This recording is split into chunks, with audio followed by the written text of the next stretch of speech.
top two major issues that you and Donna Lupardo disagree on? I wish there were just two. I can hardly think of two that we do agree on. I've spent a lot of time looking at Donna Lupardo's voting record, her speeches, and it's appalling. It truly is appalling. Donna came out for nationalized health care. She's voted multiple times to raise taxes.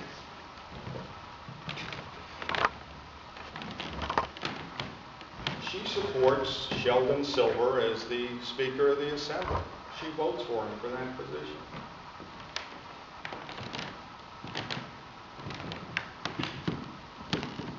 She makes it much more difficult for businesses to operate.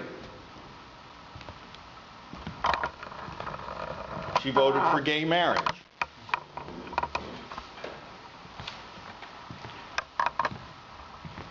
I give her with her on the abortion issue.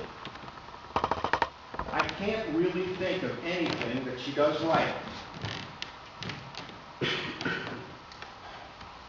So, Ray, I'm sorry, I don't have anything. Okay, thank you. Well, if I got a little time left. You have 30 seconds. Good. I do differ from Jason on a number of issues. Jason's talked about his plan. I've read it. It's full of holes from top to bottom. It's one of those things that we've heard the law of unintended consequences. If you tell every department, we're never going to cut your budget, and you get to keep part of the savings, disaster coming. I'll get back to it. She's for abortion, I'm against it. I think other than that, she voted for Sheldon Silver's legislation entitled the Campaign Finance Reform Act of 2010, where she actually, now this evil piece of legislation says that anybody that wants to get involved in politics will put a really good face on this because we want to make it look like we want the people to get involved. Now what this does is it makes any legislator or any candidate able to receive public funds. And every dollar that you raise because you're willing to sell your intentions to some lobbying group or somebody, every dollar that you raise, you will get 4 government taxpayer dollars. Now there's a catch. You also have to be able to raise $10,000 with at least $100 denomination donations, contributions, in order to qualify for this. So that means not only are we going to incentivize you selling yourself to lobbyists or anybody, whoever's out there that wants to have a stranglehold on government, but we're going to incentivize that you sell a lot of your intentions to those groups. Because, you know, and we're going to, and once you reach the threshold of $10,000, then we'll give you a bonus 40,000 taxpayer dollars. And you know what? Donna Lupardo, who came to this election cycle with $96,000, she knows how to raise money. And so if she raises just $25,000, that means now that times 4 plus the original 25, she's got $125,000. Any of you having to look up how much money I've raised for my campaign? Because I don't sell out to people. Well, I haven't reached the $1,000 mark yet. So, yeah, let's worry about the system. I'll just finish what I was saying. We can't be naive about what we do. We're not going to save the budget by counting paper clips or making sure the lights are turned off on time. We have to watch the unintended consequences. Right now, the public employees unions worry about wages and benefits. Can you imagine if they also had to worry about the other things that go into a budget for a department. I'm the guy in charge of purchasing road equipment that's going to work fixing the roads. It's December 20th. I got enough money in my budget to purchase those extra 10 road graders that the Assembly and the Senate authorized. I'm not going to do it. I get past the end of the year, I get to keep 25% of that. Heck of a deal, isn't it? Can you imagine if we allowed that kind of thinking?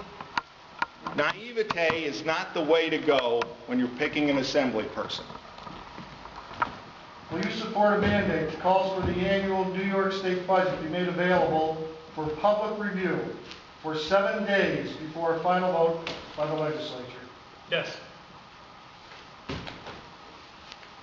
Yeah, you need to, the people need to be able to see how your dollars are being spent.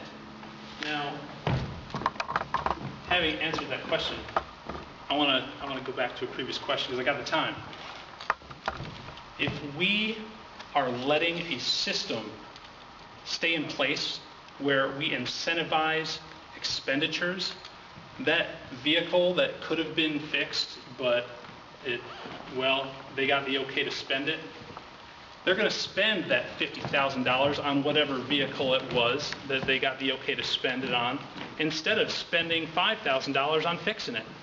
Now, that means they spent $50,000 of our money when 75% of those dollars could have went back to you. And see, that's the whole thing. Incentive-driven systems, you need to win out. There's something that has to drive you to make you want to save all of us money. And the money that comes back to you because you were responsible with our tax dollars, that's an investment in you spending our tax dollars wisely. Now, you can call that naive, but you know what? I think that is a slap in the face of common sense. Now, the President promised that he would put legislation up on the internet so that we all could see it prior to having it voted on. Obviously, that hasn't happened. The healthcare debacle was one of those things that we saw where it didn't happen.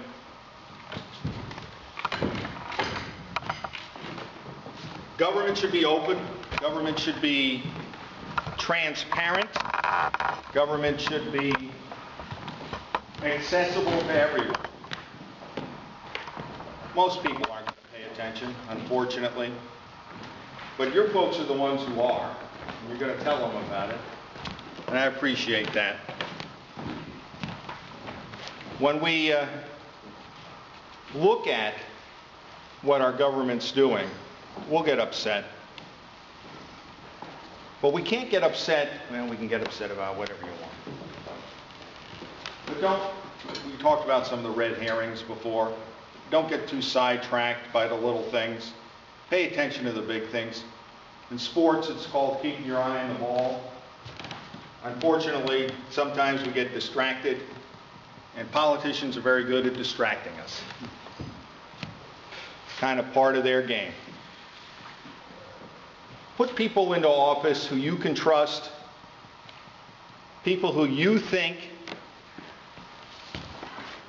are going to do the things that are right for the state. Pay attention to their character.